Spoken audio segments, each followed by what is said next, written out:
Boa noite, louvado seja nosso Senhor Jesus Cristo, para sempre seja louvado. Hoje vamos falar de um tema bastante interessante, mas que as pessoas têm um pouco de medo, têm um pouco de receio, ou geralmente por falta de conhecimento mesmo, né? Fiz enquetes, fiz questionários aí para verificar o que as pessoas acham da questão da igreja falar de política. A igreja deve falar de política, o que ela tem que dizer sobre política, né? E muita gente disse que não fala, que não deve, enquanto que, na verdade, o assunto política faz parte do ensinamento moral da igreja, né? A moral tem por finalidade falar dos atos humanos. Moralidade diz respeito aos atos humanos. E a política é um ato humano. Há atos humanos individuais, mas o ser humano não é somente o indivíduo, ele é um indivíduo inserido em uma sociedade. Desde o início da criação, o homem foi criado homem e mulher, né? Ele, no relato do Gênesis, tem até a expressão, né, que Adão, num dos relatos, né, são dois relatos, no primeiro relato, em um dos relatos é dito que o homem estava só, então Deus faz uma companheira para ele. Aí já começa a primeira sociedade, né? E então a vida social, o viver em sociedade é próprio da natureza humana. O homem não vive só, não é somente indivíduo, mas é indivíduo e sociedade. É daí que vem, então, a necessidade da política. Política, a relação entre os grupos sociais em vista do bem comum, do bem do indivíduo e do bem de toda a sociedade. Sociedade é a reunião dos agrupamentos humanos em vista do bem comum, da consecução de um fim último, que todos possam conseguir este fim último para nós cristãos, o próprio Deus. Portanto, relembrando aqui, a política, a vida social faz parte da natureza humana, tá? É uma necessidade humana tratar com outros indivíduos, né? Ninguém nasce pronto, né? Já começa a política na própria família, né? A família é a primeira sociedade, é o primeiro agrupamento de pessoas de que nós necessitamos. Mas a família não pode tudo, né? Uma família aqui, outra lá, uma precisa da outra para suas necessidades mais básicas, para ajudar-se uns aos outros. Isso faz parte da nossa natureza. Então, temos aí uma balança entre o indivíduo e o social. E a política justamente vai tentar equilibrar essas duas forças, o indivíduo e o coletivo. O indivíduo que pensa somente no indivíduo, ele pode cair no individualismo. Isso pode ser também uma política individualista, que pensa só no fim de determinado indivíduo ou de determinado grupo. Não, é preciso pensar no coletivo, no social. Do outro lado, se você pensa somente no coletivo em detrimento do indivíduo, das pessoas em si, você cai num coletivismo, né? Aí os indivíduos passam a ser apenas números, apenas produto do meio social, né? Então, esses ambos extremos, a doutrina social da igreja condena tanto o individualismo quanto o coletivismo. O coletivismo, por exemplo, diz que não existem indivíduos, o indivíduo não é importante, o importante é o coletivo, que o indivíduo acaba sendo resultado do processo dos grupos sociais aí. Então, vale a pena eliminar indivíduos, vale a pena subordinar os indivíduos aos interesses do coletivo, etc. Então, para que haja uma boa vida social, uma boa política, a doutrina social da Igreja propõe alguns valores que devem pautar a política, né? Um deles é a verdade, né? Sempre buscar a verdade das coisas, a verdade nas relações sociais, o respeito à liberdade. A Igreja prega a liberdade deve ser bem entendida, não é você poder fazer o que quiser, não, isso aí seria o individualismo, né? Agir conforme o interesse individual, não. A liberdade é buscar o bem e a verdade, é você ser livre para buscar o bem e a verdade. Para você buscar o mal não é liberdade. Eu quero fazer o mal, não, isso não é liberdade. Você vai estar sendo contra a sua própria natureza, que foi feita para buscar o bem, e contra os outros indivíduos. Você vai estar fazendo mal não só para você, mas contra os outros também. Então, verdade, liberdade, bem entendida, são valores da vida social. A justiça, né, é dar a cada um o que lhe compete, o que lhe é de direito, o que lhe diz respeito. A paz, que é entendida como tranquilidade da ordem, né? Uma vida social ordeira, sem sobressaltos, isso é a paz, né? E a fraternidade é um valor também da Igreja, sempre foi, né? A fraternidade, considerar o outro como irmão, considerar o outro como um irmão, como uma pessoa humana da mesma natureza, com a mesma dignidade, e tratar o outro dessa maneira, com tal dignidade, com a dignidade de um irmão. Então, a regra geral da vida política, segundo a doutrina social da Igreja, é a busca do bem comum. O que seria esse bem comum? Seria a soma de todas as condições favoráveis para que haja vida social. Para que haja vida social. E já disse, retomo, a vida social nada mais é do que o respeito ao indivíduo e ao seu agrupamento, né? Tendo em vista todos esses valores que eu já citei, a verdade, a liberdade, a justiça, a paz. Isso é o que busca a política, o bem comum. Tá? Estou passando então os princípios da doutrina social da Igreja em relação à política, para que a gente possa então depois analisar casos, analisar a nossa situação. Estes princípios todos é que vão nortear a visão política da Igreja. Tá? A Igreja tem essa visão política baseada em princípios, em valores. Não é uma política partidária, não é uma política que faz políticas em termos de leis, em termos de projetos. Não, não é esse tipo de política que a Igreja trata. Ela trata de princípios e valores. Como eu já disse, a política está dentro do campo da moral, dos atos humanos. Então, da moralidade dos atos humanos, o que é bem e o que é mal. Então, este é o princípio político da Igreja. Esse bem comum, que é a regra para haver uma boa ordem social, é essa soma de condições que permite que cada um dos indivíduos e dos agrupamentos sociais possa conseguir a sua finalidade última.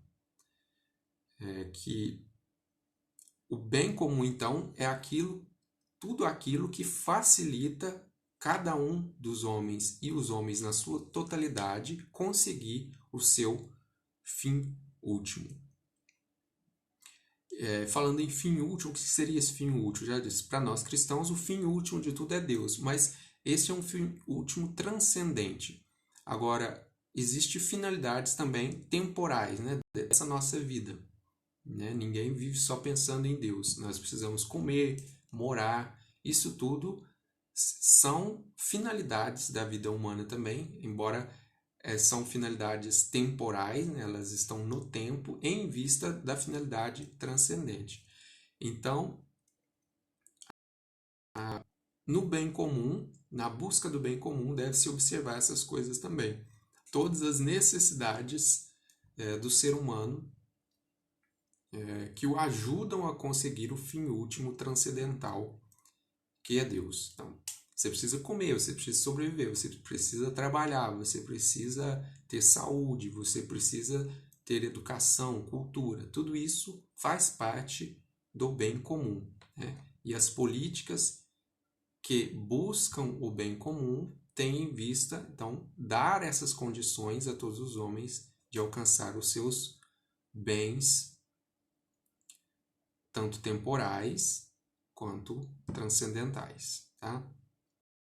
A propósito, toda a doutrina social da igreja ela poderia ser classificada como um humanismo, né? Ela está falando de moral, está falando de atos humanos, então é do homem, né? É uma doutrina humanista, porém integral, né? Não é só em vista deste mundo, ela é do homem todo. Então, o homem tem aspectos temporais, aspectos deste mundo, mas tem também o aspecto transcendental. É uma alma espiritual que tem a finalidade transcendental de alcançar o reino dos céus. Né?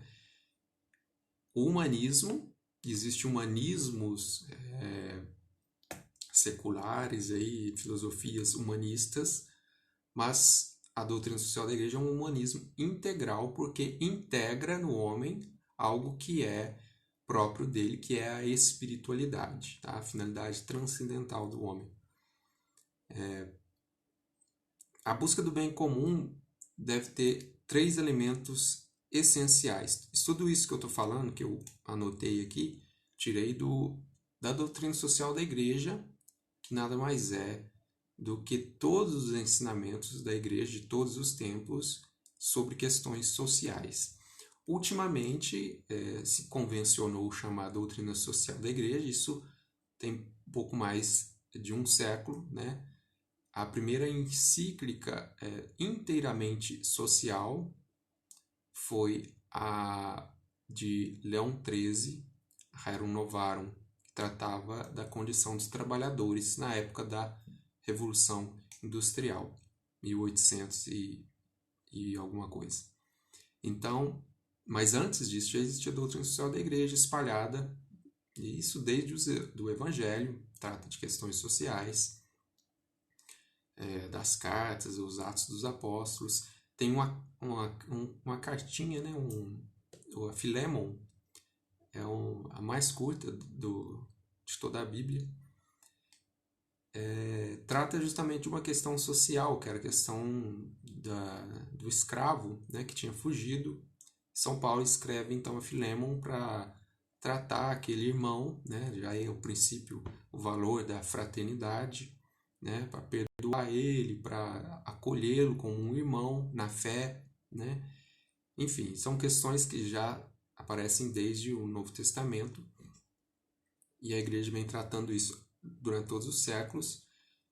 Com a Rerum Novarum de Leão XIII, século XIX, foi a primeira encíclica inteiramente social, e em seguida vieram várias outras, né? E a igreja não parou então de tratar de temas sociais os papas, né, em suas encíclicas e outros documentos.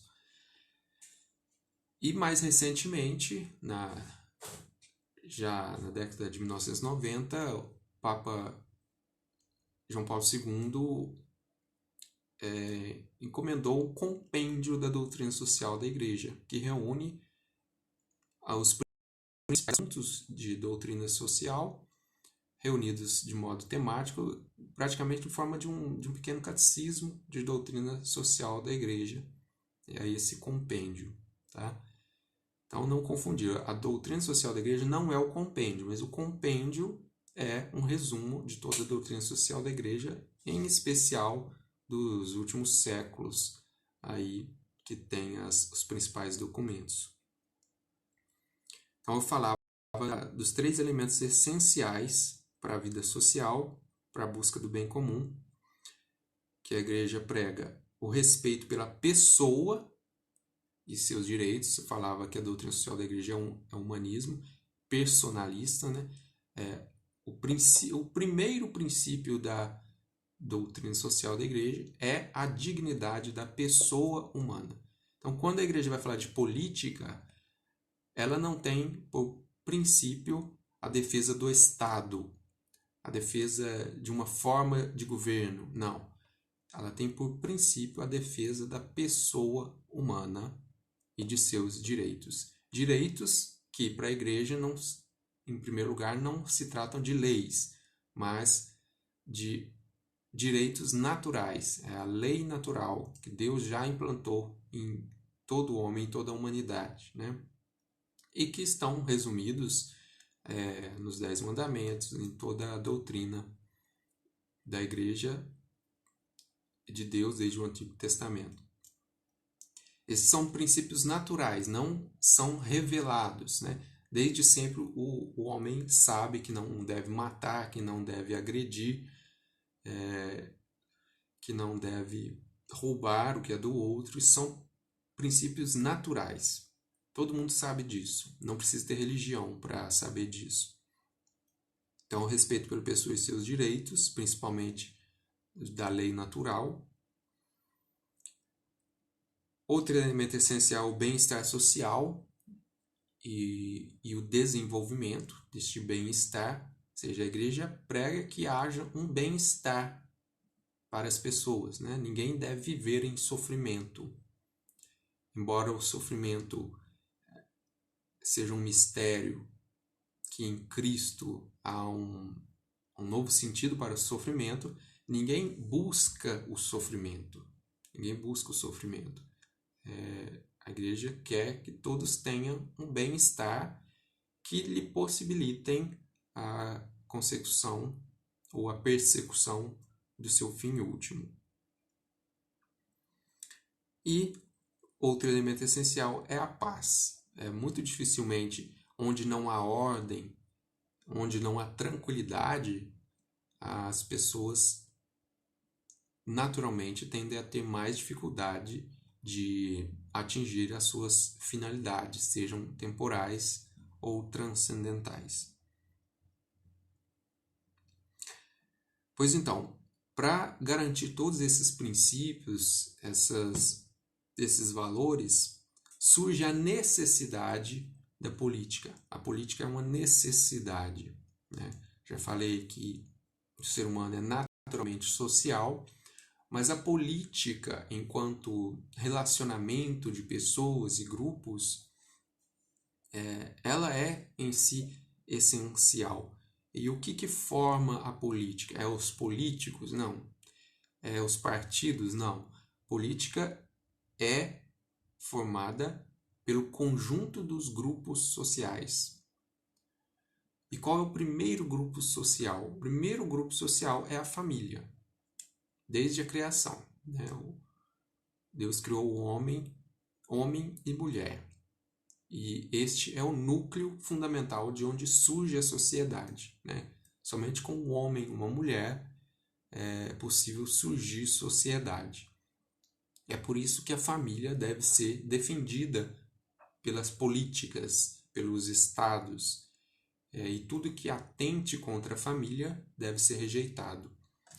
E por isso também que não se pode equiparar qualquer agrupamento social com família. Assim, eu e meu cachorro é família? Não. O que você e seu cachorro podem fazer pela sociedade?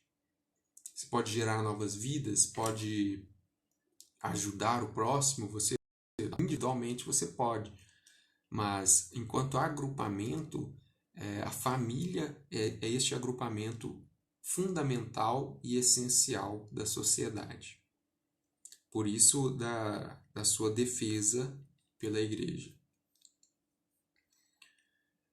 Então, esses agrupamentos sociais são considerados agrupamentos sociais que formam uma política, uma boa política, desde que contribuam para o bem comum, né? Não é qualquer agrupamento, né? Um bando de ladrões não pode ser um agrupamento político, né? Porque não tem em vista o bem comum, eles têm em vista o bem próprio, o individualismo, o interesse, né? Daí vocês já vão tirando algumas conclusões, né? E o Estado é um agrupamento social político, o Estado, e é um grande agrupamento social, né? Se a gente pode dizer que, por exemplo, a igreja, uma igreja, um grupo de trabalhadores, um sindicato, um grupo de artesãos, qualquer agrupamento possa fazer política, o Estado, então, é reunião desses pequenos grupos em vista do bem comum de uma porção maior, que é um Estado, uma nação.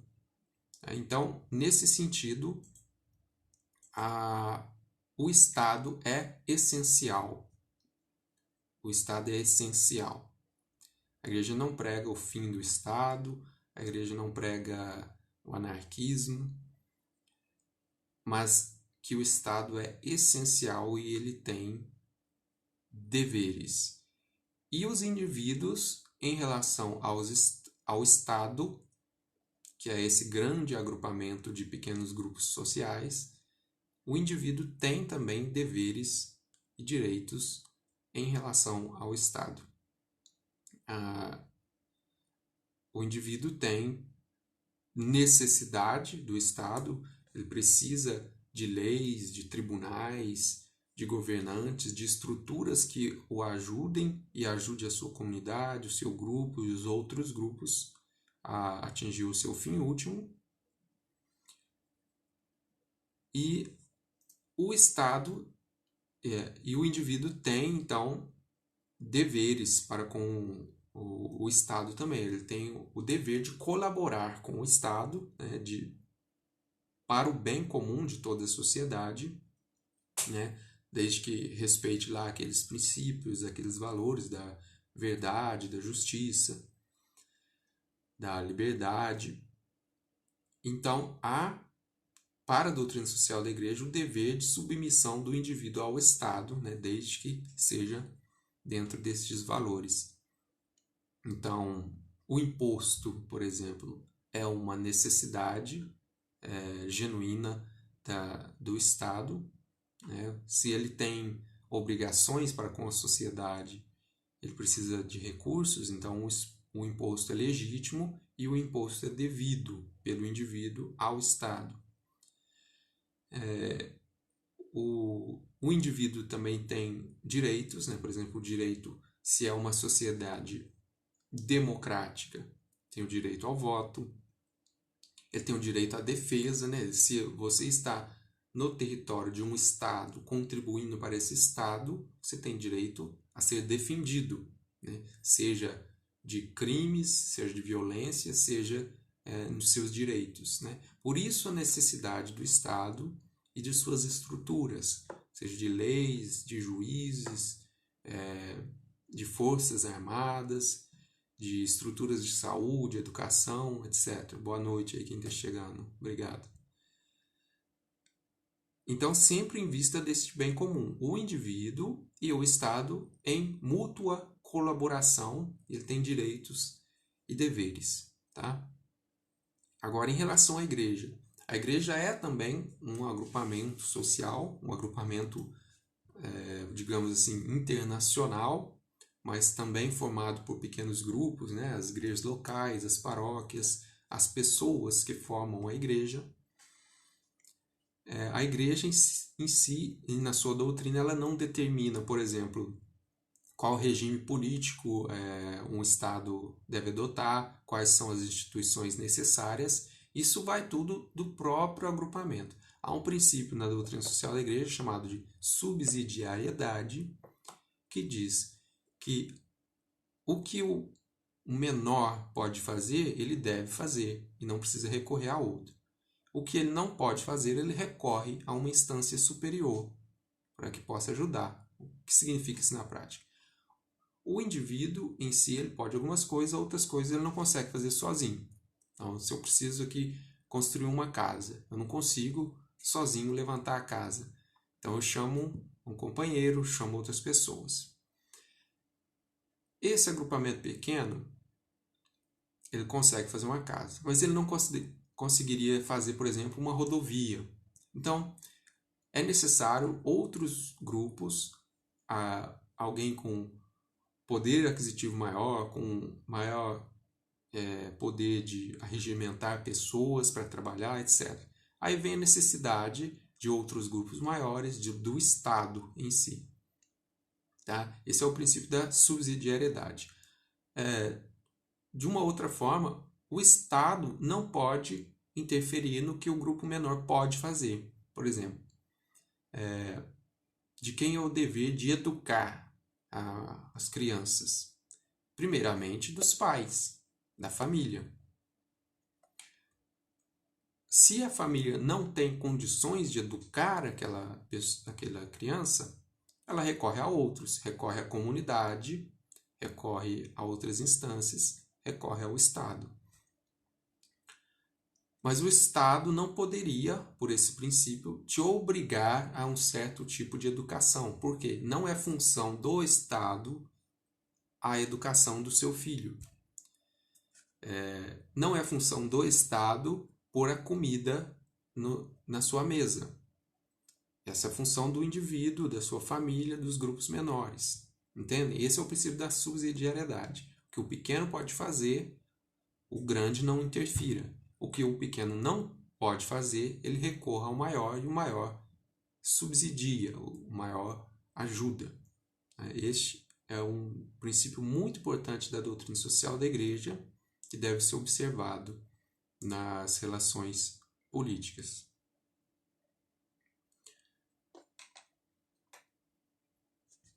Bem, quem entrou aí, se tiver alguma dúvida, enquanto eu vou falando, pode anotar aí que a gente vai comentando. Falando em regimes políticos, em formas de governo, a igreja não determina nada, né? Mas, com a experiência dos anos, dos séculos, a igreja, aqui citando a centésimos anos de João Paulo II, de 1991, a igreja aprecia o sistema da democracia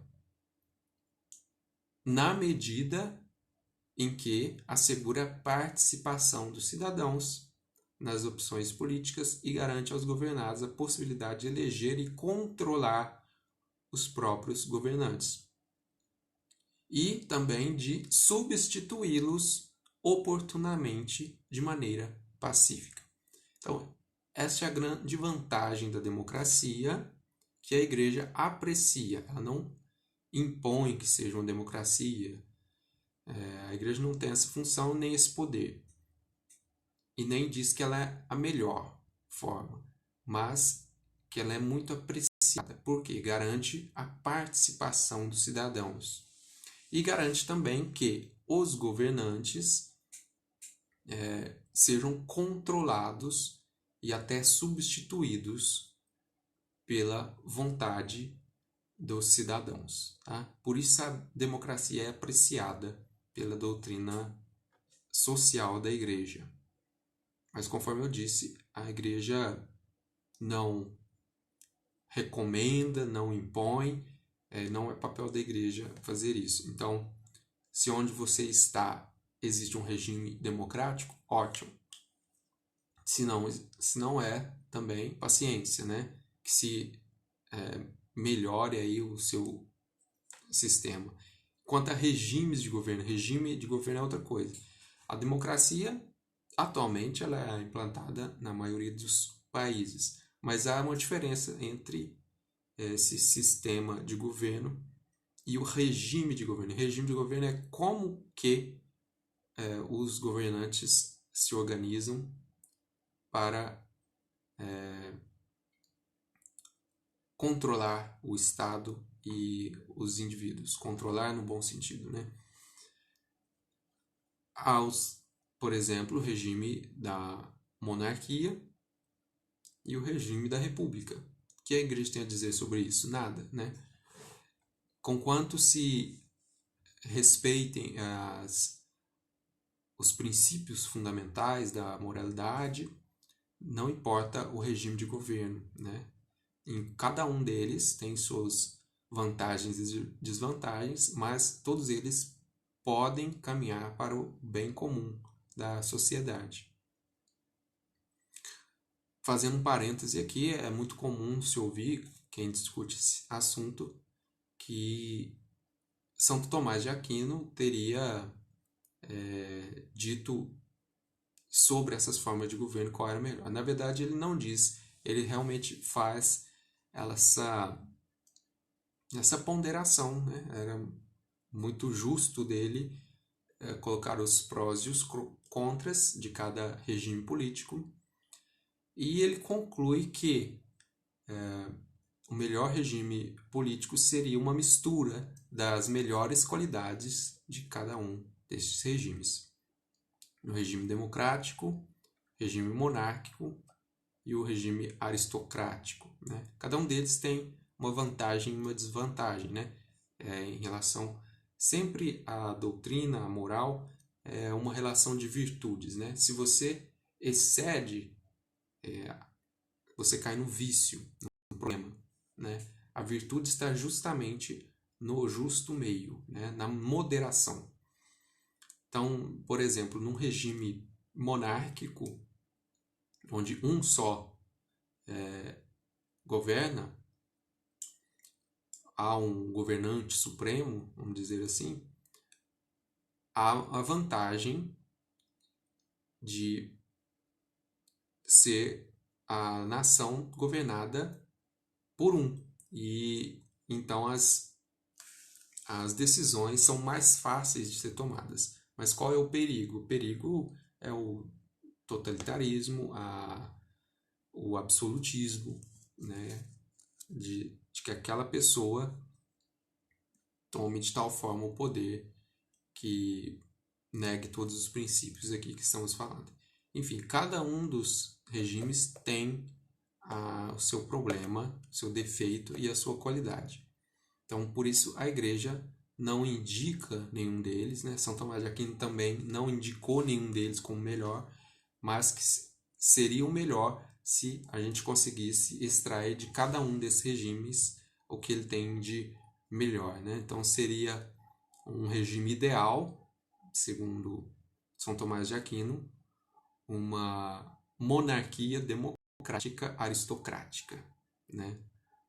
Que haja um monarca, que haja democracia, que haja participação popular e que os representantes escolhidos pela democracia sejam da aristocracia. Em que sentido? Que sejam escolhidos entre os melhores, Enfim, fecha o parêntese aqui. Continuando nos centésimos anos, o Papa diz assim que uma autêntica democracia é possível somente no Estado de Direito. É muito comum este termo nas nossas discussões políticas. Estado democrático de direito. Aqui ele fala só Estado de Direito. E também sobre a base de uma reta concepção da pessoa humana. Mas vamos falar o que é esse Estado de Direito. Estado de Direito é um Estado em que seja regido por leis claras, com princípios morais corretos, e que haja instâncias, que haja grupos de pessoas que controlem, que vigiem essas leis, que hajam, que o poder seja moderado entre as instâncias, né? No caso do Brasil aqui, teoricamente é um Estado democrático de direito, porque as funções do Estado são divididas em 3 partes, né? entre um poder executivo, que executa, que faz acontecer, que obedece às leis, entre um poder legislativo, que faz as leis ou as emendas, e um poder judiciário que julga o cumprimento dessas leis, né? Teoricamente, é assim o nosso país, um Estado democrático de direito. Então, aqui seria uma autêntica democracia, se funcionasse tudo direitinho. Bem, nesse mesmo documento ele fala de outros problemas da nossa era, não vou descer aqui nos pormenores desse documento. Fica aberto aí as perguntas para quem quiser. O grande problema da nossa política, não só no Brasil, mas no mundo inteiro, atualmente é o problema dos valores. Não se aceita mais que haja uma verdade, né? Há um relativismo ético, né? Não se busca mais a verdade e o bem. O que é o bem para as pessoas? Ninguém sabe definir o que é o bem. Cada um busca o seu próprio bem. Aquela questão do individualismo. Cada um busca o próprio interesse e não o bem comum. E há um relativismo da verdade também. E aí entra outra questão. A questão da laicidade do Estado. Porque a igreja, esse foi um problema que eu vi nas enquetes lá. Se a gente pergunta se a igreja deve falar de política, as pessoas tendem a dizer que não se deve intrometer na política. Mas uma coisa é falar de política, falar de princípios, outra coisa é a intromissão, né? A igreja, no último século, ela rejeita a intromissão de si mesma, né, da igreja, nas políticas de Estado, né? Desde a separação entre igreja e Estado, lá de Roma, a igreja se afasta da política de Estado, lá de 1929. Isso é bom, porque também, por outro lado, o Estado não deve interferir na igreja.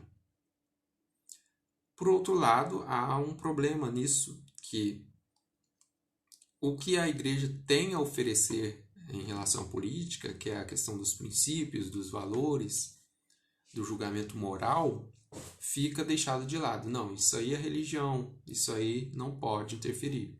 Então, hoje em dia, quando há um problema em leis que atentem contra a moral, mesmo a lei natural, não precisa nem entrar em questões religiosas, os defensores do Estado laico já apontam o dedo, não, isso é religião não pode se intrometer no Estado.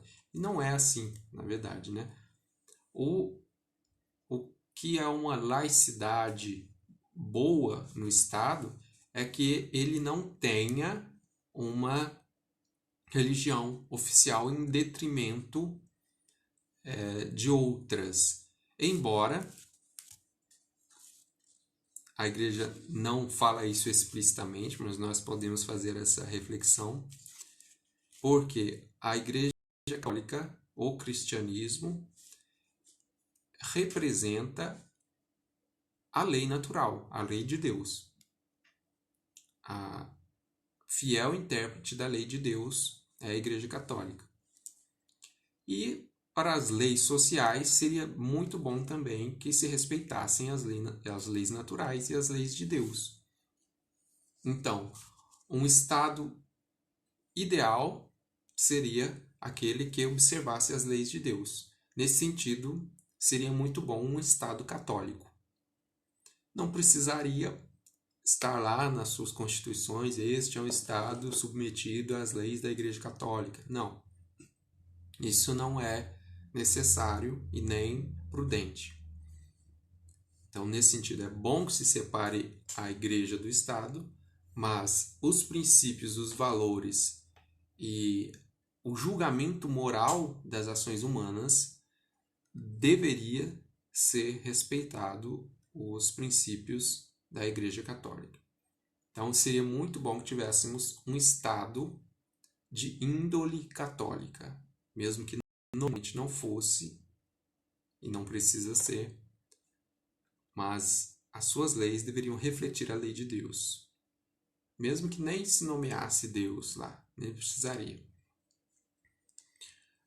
Porque a igreja também, por outro motivo, a igreja já não faz questão de que os estados se nomeiem cristãos católicos, porque há no mundo uma série de países em que a igreja é minoria e que há religiões, vocês sabem bem, que perseguem a igreja e que nesses lugares, nesses estados, muitos desses estados professam explicitamente a religião que persegue a igreja. Então a igreja não poderia ser a favor de um estado religioso teocrático, também por esse motivo, para proteger aquelas pessoas que estão sob o regime de um estado teocrático de outra religião que persegue os cristãos. Tá? Bem-vindo aí quem está chegando agora. Já falei que o grande problema da nossa política é o relativismo, né? Relativismo ético.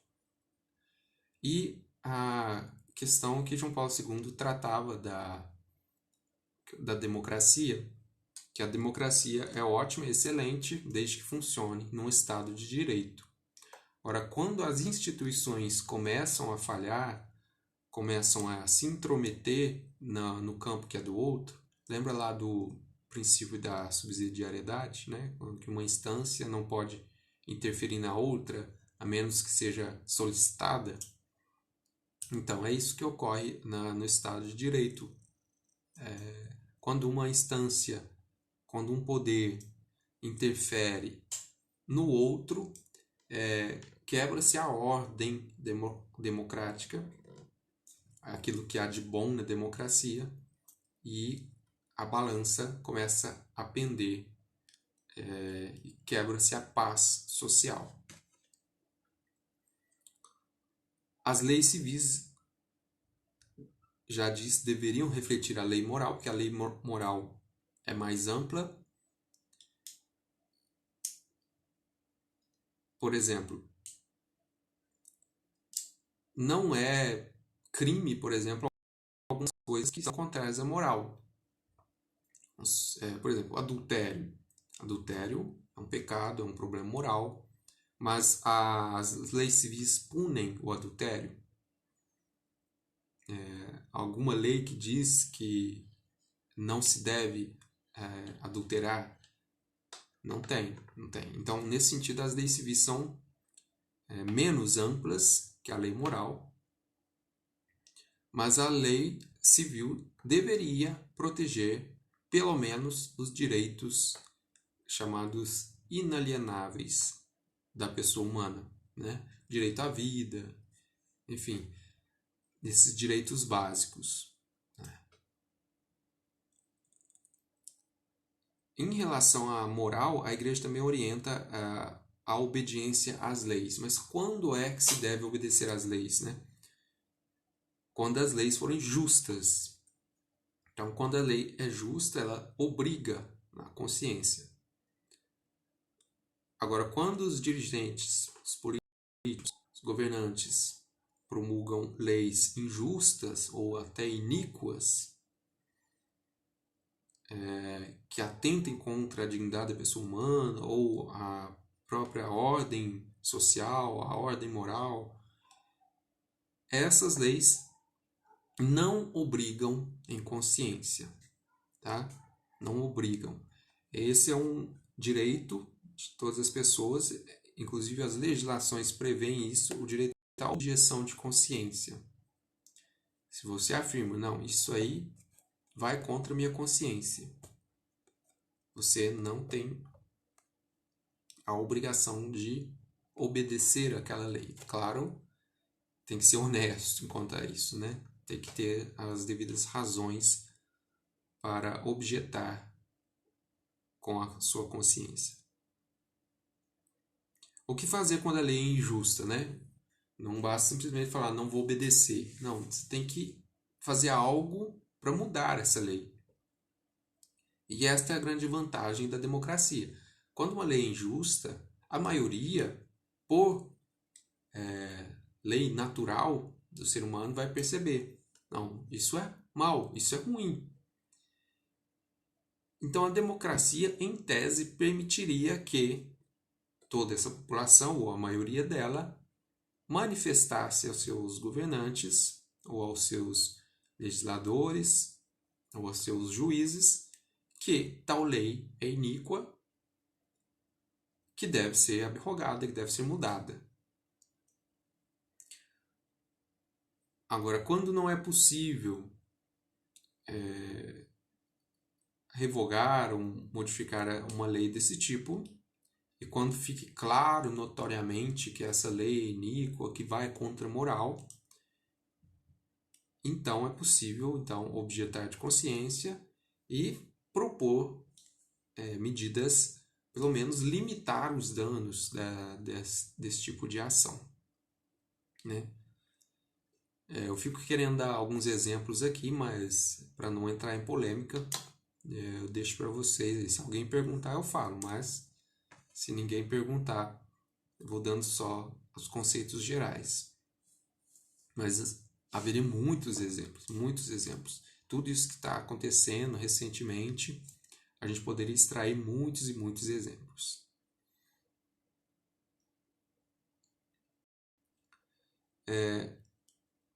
Ainda em relação à relação entre a igreja e o Estado, enquanto instituição, a igreja não interfere, não deve interferir nas ações políticas em seu próprio nome, né, enquanto instituição, mas ela tem uma função de guiar a consciência dos seus fiéis, né, dos católicos, seja individualmente, né, orientando as pessoas, ou seja em grupo também, em grupos da sociedade mesmo. Por exemplo, quando é notório uma lei contrária à lei natural, contra a moral, por exemplo, questão do aborto, questão de leis sobre o aborto. A igreja é absolutamente contra em todos os casos. Então, a igreja emite as suas notas, provoca o debate público, tentando modificar essas leis ou, pelo menos, minimizar os seus efeitos, os seus danos, né? Nesse sentido, sim, a igreja, entre aspas, se intromete na política, mas fazendo o papel que todo cidadão deveria fazer, que é de cobrar, que é promover o debate, cobrar os políticos para modificar esse tipo de lei iníqua.